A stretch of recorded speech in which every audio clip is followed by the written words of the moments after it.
experienced any of that, I'm sure.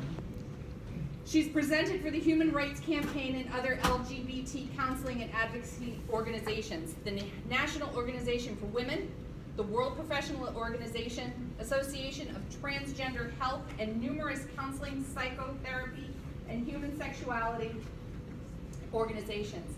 Currently, Dr. Stacee serves as clinical faculty in the counseling program at Southern New Hampshire University Global Campus. Her work with mothers of children with autism and other visible health conditions has been featured in Family Circle magazine, and she's published extensively in academic and professional journals. Welcome, Dr. Stacee. Thank you, thank you. Oh, it's so lovely. It did for a minute, and now it doesn't. I've got the green light and everything. You can hear me, I realize, but we're going to go ahead and go. Did this one still work afterwards? Can you hear me? No. Yeah. All right, it doesn't go crazy, but okay. I'm going to go ahead and, I've got my selfie stick, kind of. Y'all look like fun, hip people. I'm going to go ahead and put this over here with you. And so, so thank you all so much for being here. Here's my presentation.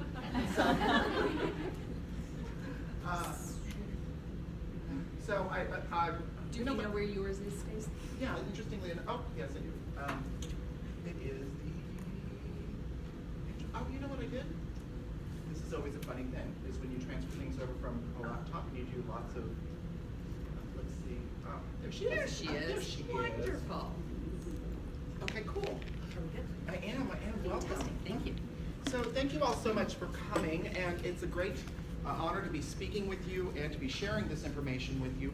We will do a hard stop at 10 o'clock because I know there are 10 presenters, and you're going to want to go get set up and do whatever it is you do to prepare yourself mentally and emotionally, because I know what it is to present.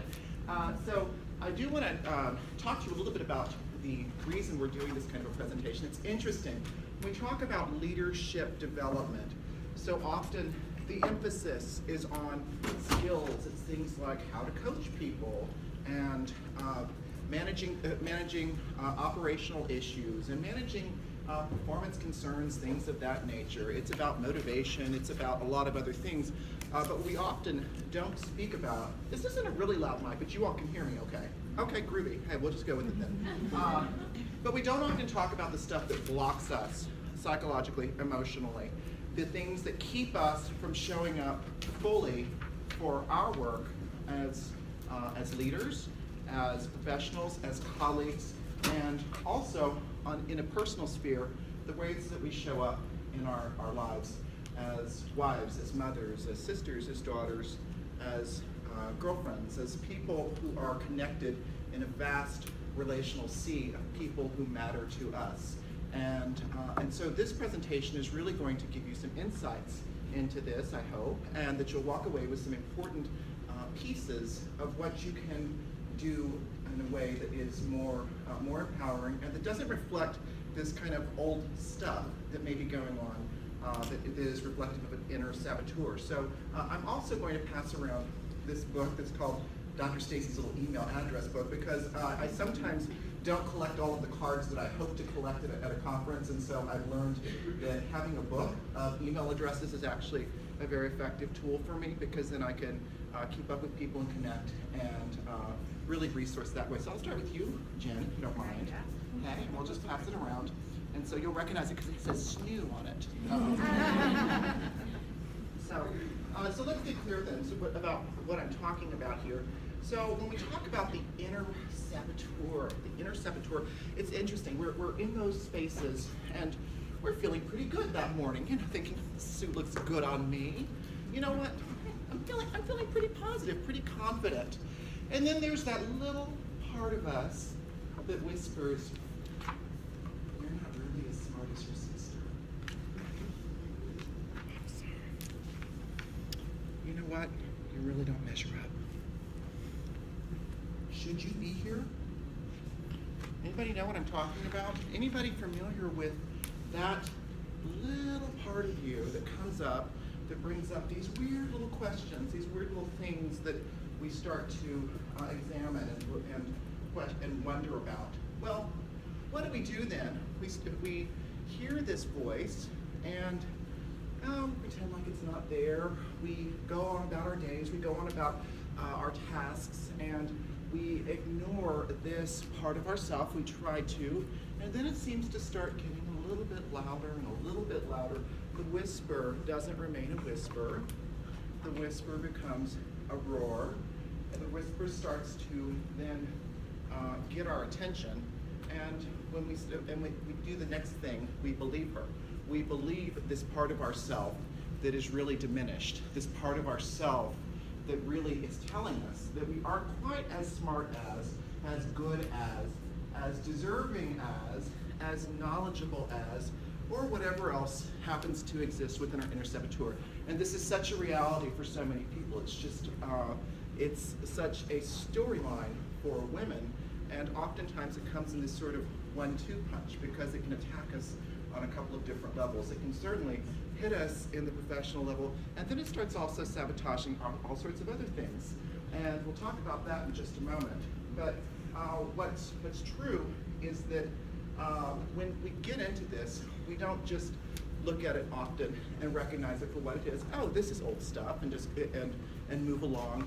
What often happens is that we start getting into this vortex of shame. Can you actually see this? I used a lot of black, and I realize that it's kind of glary, but it's okay. As long as it shows up, that's good. And the people in the cheap seats, y'all can see it too? Like at the Cher concert, I'd be just this little bitty head, sparkles, lots of wigs. Hey, Michelle. So this is what happens. It starts to become this space of doubt, and doubt takes us further. It takes us into silence, where we start isolating ourselves. We start keeping ourselves out of connection. We start doubting our ability to really show up, and so we start leaving parts of ourselves out of our professional spaces. We start diminishing ourselves and start believing this voice to such a degree that we're existing in this place of real shame and real doubt, and it becomes constant. And it's an interesting thing because there's a lot of cyclical parts to it too. We're just coming out of the New England winter. Winter is a period when people also sometimes have a very real experience of seasonal affective disorder. Depression during the winter is a real thing. We treat an awful lot of it. It makes sense. We understand this because there's diminished daylight, things like that. So when that starts to happen alongside this experience of self-doubt, we start to really see this deepening of self-sabotage that's occurring, and this really powerful experience that starts to sink us further and further into this vortex of shame. And I call it a vortex of shame because there's something that's really deeply rooted in this. Oftentimes, it's not that we simply have a skills deficit that we say, oh, okay, well, you know, I've never done this type of an assessment before, so I'll go and I'll learn it and I'll do it and I'll master it, and I trust in my abilities to do that. That's not really what this is. This is stuff that's old and it's deeper seated, and that brings us to question not only our ability to perform a particular task, but it takes us into this space of starting to question ourselves and our ability to really matter in the relationships that we exist in our work world, and again, that starts to touch into these other places. And so, and what's important to understand is that it doesn't stay in one part of our lives. Because when we're starting to doubt ourselves in one part of our lives, we start expecting people to rescue us in these other parts of our life. And so we start expecting that these other parts of ourself, or other parts of our lives rather, our spouses, the kids, whomever else exists within our relational network, is supposed to somehow validate us because we are in such a space of self-doubt, in such a space of shame, in such a space of lacking in our own understanding of who we are and the impact that we have, that we need somebody else to remind us that we matter. And so it's interesting, and I see this when I see people go off on service people who are otherwise are just doing what service people do, and who take this stuff to other levels, and we can start wondering what's really going on for this person that they're now attacking this wait person, this wait staff, or this woman who's just trying to check them out at the grocery store. You know, these are the kinds of things that people start doing, and we start imbalancing these other parts of our lives because because if I'm feeling inadequate, that doesn't just say stay in one part. I take it into my home life, and I start looking around me, and I start needing others to remind me that I've got worth. And we do this in sometimes very subtle ways. We're pretty good at not asking for what we want, right? That's kind of a double negative, isn't it? But we're good at asking for not what we don't want, or wait, we're not good at asking for what we want. Right, and then here's what we do. This is an interesting thing. I know I like when I get all tongue twisted, like that. It's fun. It's part of the show, by the way. So, but what happens is that we don't state what we want directly. We don't go to our spouses, to our significant others, to our other people within our relational networks, and to our children, certainly, and say, I'm feeling a little bit low today, and I just would like it if you were able to help remind me that I actually do something that matters here. We never really do that in a very clear way. But what we do is instead we hint about things, and we put it out there, and it's there, and then we get mad because you didn't guess what you were supposed to do. So we hold people hostage for not mind reading, and it's fascinating. Why did I marry you if you're not clairvoyant? I thought that's what love was.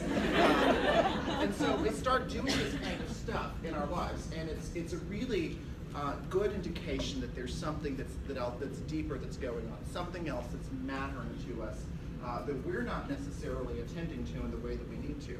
So, and when we operate from this diminished place of shame, you can just, I think probably anybody who's experienced a lot of real workplace stress, and some of us have experienced some very oppressive working environments, and I don't mean to diminish that there is sometimes a place that is really toxic for us.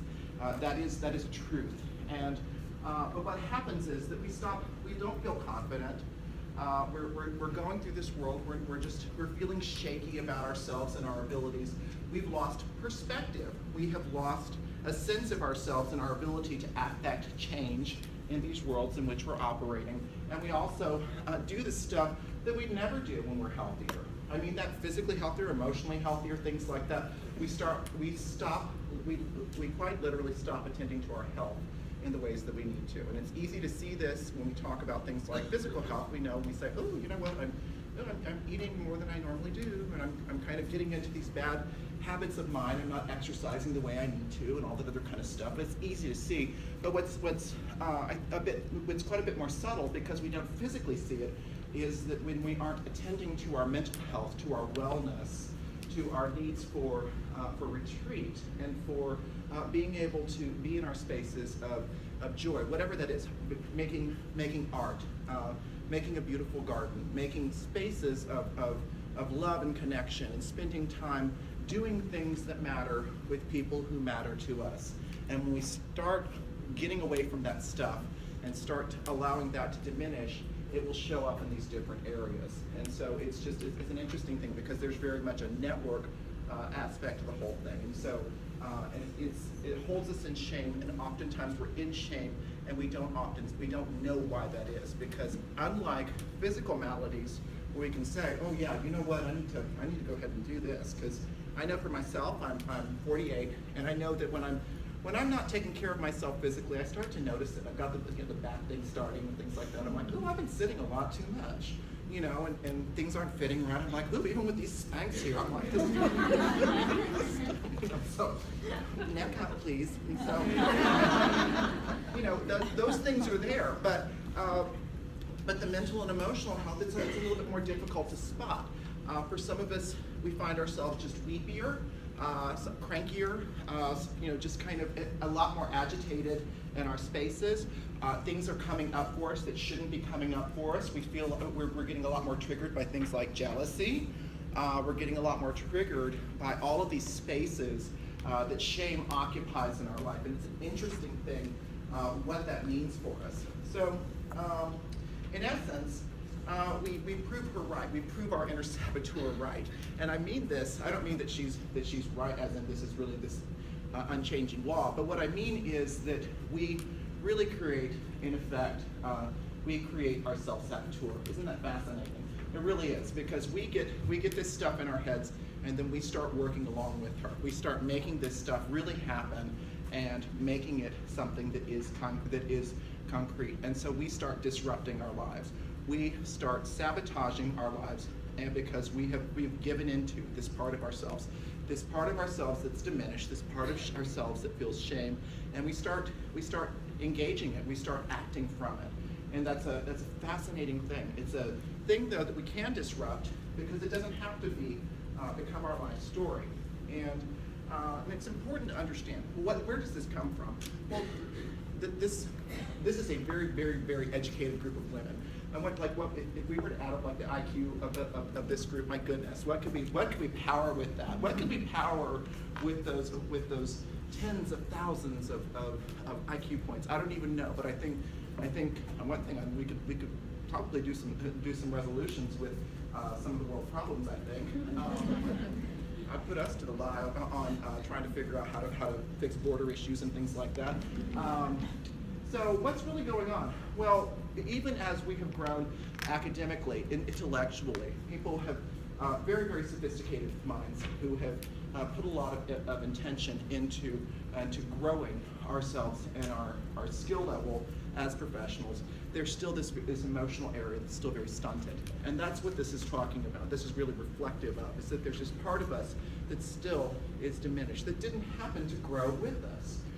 And so it means that whereas there were all those things that we did that boosted us and that transformed us, we did certainly change over the decades of our lives. What's also true is that there's a part of us that just gets snapped back into these old ways of thinking and being. And there's a really good reason for this. And so it comes from old stuff. And what's the case is that most of the saboteur probably originated from somewhere outside of yourself originally. There is somewhere outside of you that's where you got sabotage. Sabotage came to you from an external source. And in just a moment, you're going to figure out where that came from if you're not already thinking about that individual entity. So it's once upon a time, under less favorable circumstances, that person outside of you that was telling you, you're not as good, you're not as smart, you suck, was telling you these really hard things about you, that was coming at you, making you feel less than, making you realize that you were the kid who was different, who was diminished, who deserved to be cast out. You were the other. And that part of you, that part that was going on, that external thing that was going on became a part of you. That became an internal voice. The external became internal. Do you see what I'm saying? That's what happens with this stuff. What was outside of us previously, this external source of shaming that made us feel less than, made us feel diminished, made us feel different, became something that was internalized. And what happens over time is that when we start approaching the world from a place of doubt, and from a place of diminished understanding of ourselves, then we start to take in the world through that lens. And it's a fascinating thing that occurs for humans, because we have this experience where once we've been exposed to something, that it just does something in our brains, and there's a neurological experience that's really quite fascinating. And part of the brain that registers the physical pain for us, it's the anterior cingulate cortex. It's where you can. So if I bang my knee here, I'm actually tall enough to bang my knee on this table, in heels. If I banged it hard enough, it would register pain, of course. If I stubbed my toe or banged a shin, or if I fell and hit myself, any of that, it would register. Of course, physical pain registers. Social pain registers in the same part of the brain. It's a fascinating thing. Social pain, the pain of exclusion, registers in the same part of the brain. So just as each of us, anybody who's been burned more than once, we know that we're not going to just stick our hand into a boiling pot on the stove, probably, right? If you've got a coffee table or have stayed in a hotel room in New York City that has weirdly designed beds that have this little shin guard. Why that needs to happen around a bed, I don't know, but it's part of the frame. And you banged your shin on it. Well, then what happens is pretty quickly, at least in my case, I learned pretty quickly. I guess I don't need to walk so swiftly to the bed when I'm going to get into it. I need to be a little bit more cautious. It's the same thing with social pains. Once we've experienced exclusion, we start having this caution. We start having this tentativeness with which we approach these new situations, and that's what occurs. And so memory being what it is, whenever we're in a situation that is doubtful for us, it similarly triggers that same memory network that registered that initial experience of social pain. Just as I remember what it's like to bang my shins or to burn my hand or to do any other kinds of things or bang my knee, I know what it's like to feel excluded. And so I, just like other human beings, and people in this room certainly do this, we understand social pain, we understand what exclusion is, and we avoid the situations that are going to potentially create it. So we start, as a result of that, we start doubting ourselves when we feel like we put something out there and, ooh, it wasn't well received. We internalize that kind of stuff. So there's something that really is that was external to us that became internalized. And it keeps us from doing stuff that really mattered to us at some point, because what happens is we get enough of that kind of thing, and then sometimes we start getting diminished, and we don't always show up for the things that we want to. We start getting too cautious in parts of our lives. We start to become risk aversive, and we start getting away from this need to put ourselves out there, to venture out, to be creative, to trust our intuition, our freedom, our inspiration, all those other kinds of things. When that starts taking hold, that's where you've got this inner saboteur that is existing and it's engaging. Does everybody follow me? Okay, good. Yeah, I told you I was smart. So, again, these old neural networks get reactivated when there's doubt. There's all sorts of things that will cause doubt for us. When we're in professionally engaging situations like we're in, there are going to be new things. Things do bring up doubt for us, and most of the people here are really busy. So sometimes we're engaging these things when we're exhausted, and we are not even in our best mental and emotional state for engaging anything. So we do this kind of stuff, and it just triggers, it hits doubt, it hits shame, it hits being the only blank in a group, and that is an interesting thing too. Because I've learned this from my own experiences. I've been the only transgender woman in the context in which I occupy for the last 30 years. That's a long time to be transgender, but it's my story. So and those kinds of things are the things that are very naturally inviting of doubt, of an inner saboteur.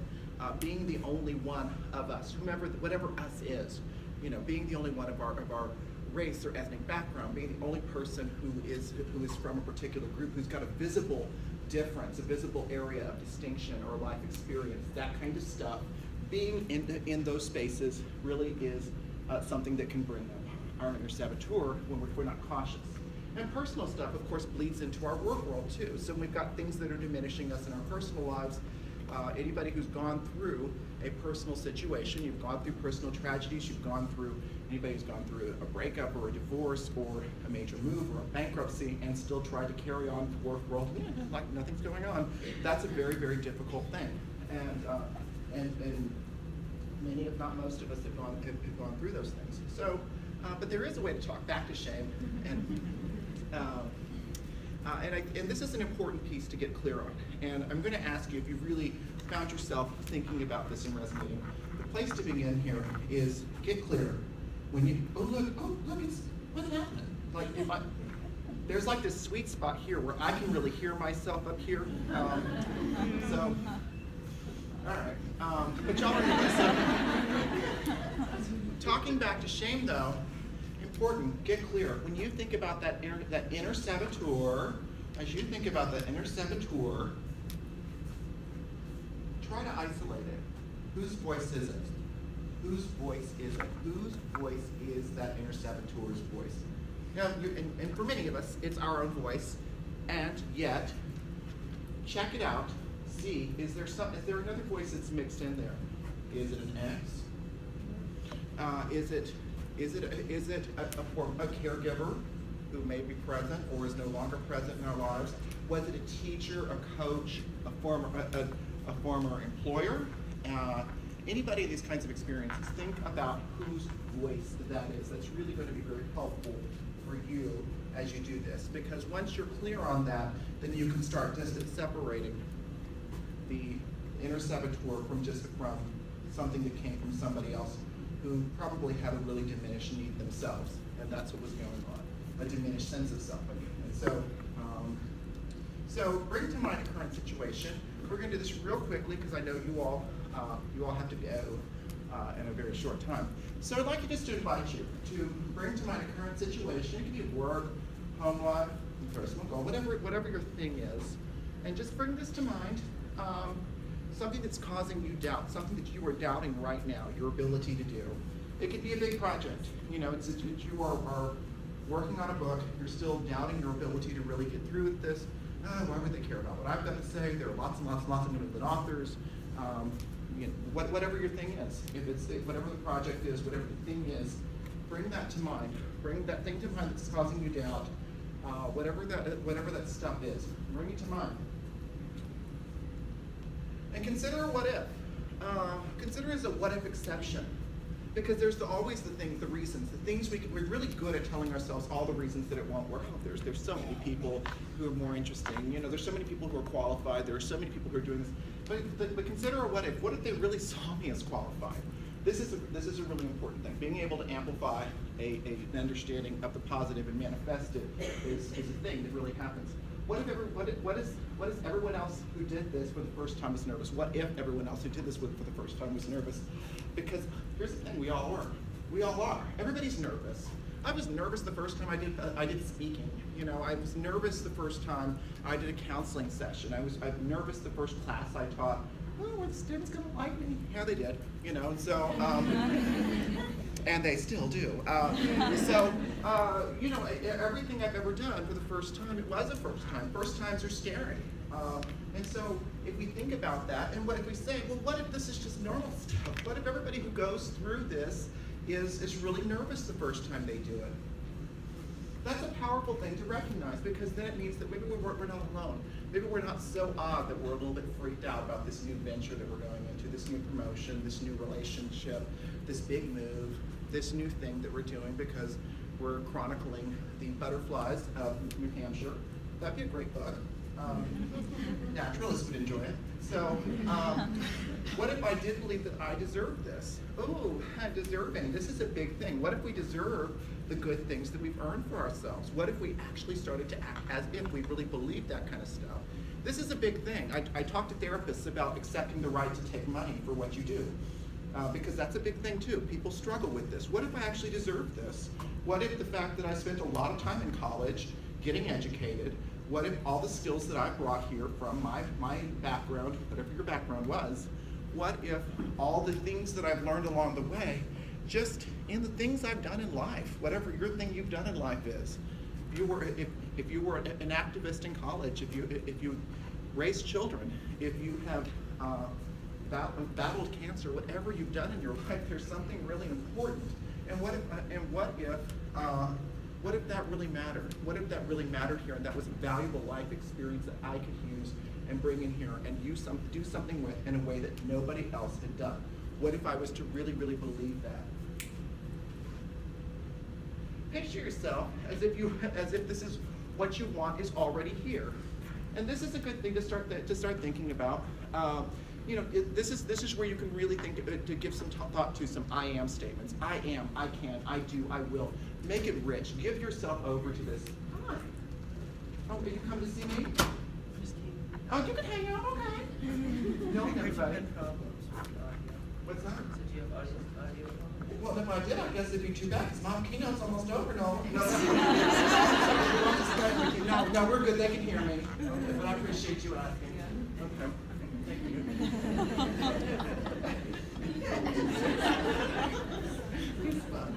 So, but again, think of this in terms of present tense. What if what I was wanting, what if all this that I'd manifest was already happening? What if it was already going on right now?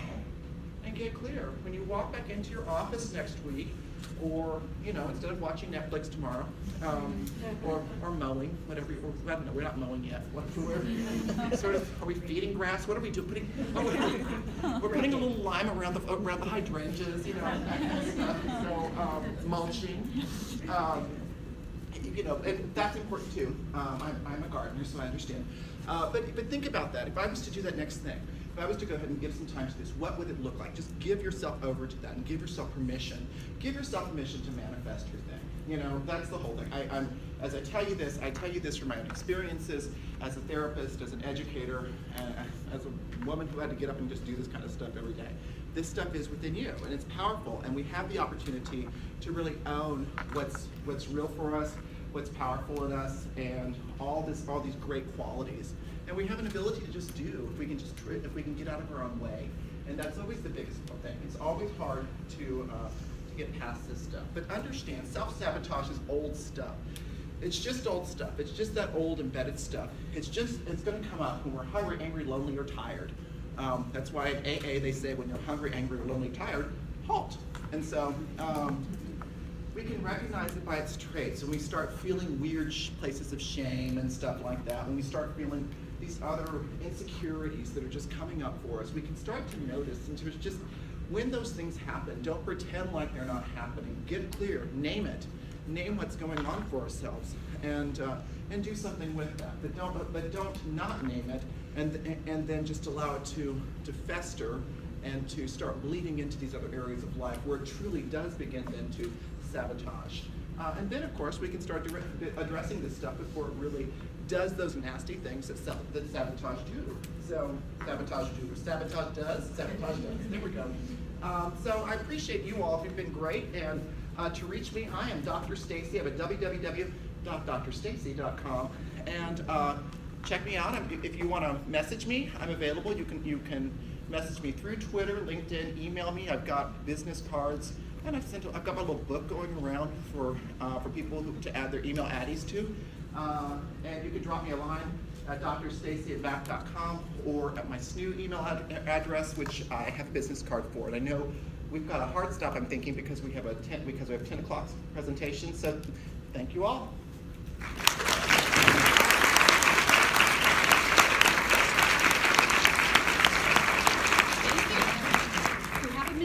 Were there any questions for Dr. Stacee? Well, fabulous. There's sign-up sheets out on the the table out front. If there's any volunteer opportunities that you might be interested in, look on your little sheet. It tells you where to go for your next session. If you don't know what your next session was that you signed up for, that's also on the table out there. It's in alphabetical order by name. Thank you, Dr. Stacee. Thank you. You were amazing. And have a great day, ladies. We'll see you at lunch.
needs to go find it. We tried. We tried. So what's up? I'll do it all. Hi, ladies. How are you? All together?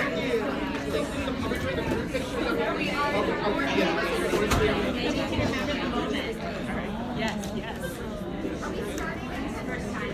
Oh, wonderful. Sorry. No, I'm just like the biggest nerd. You're Abby. Abby, it's nice to meet you. Hi, Kara. It's nice to meet you. I'm glad y'all enjoyed the workshop.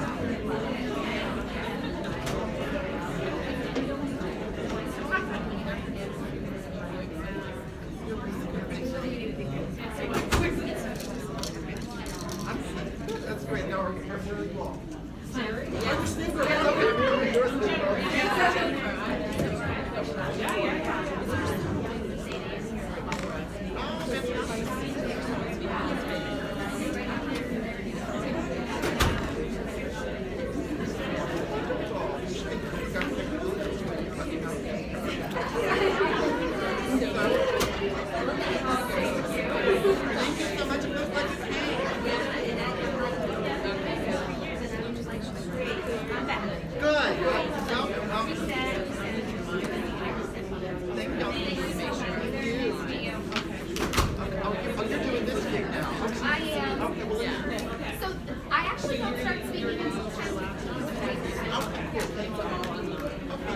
Okay.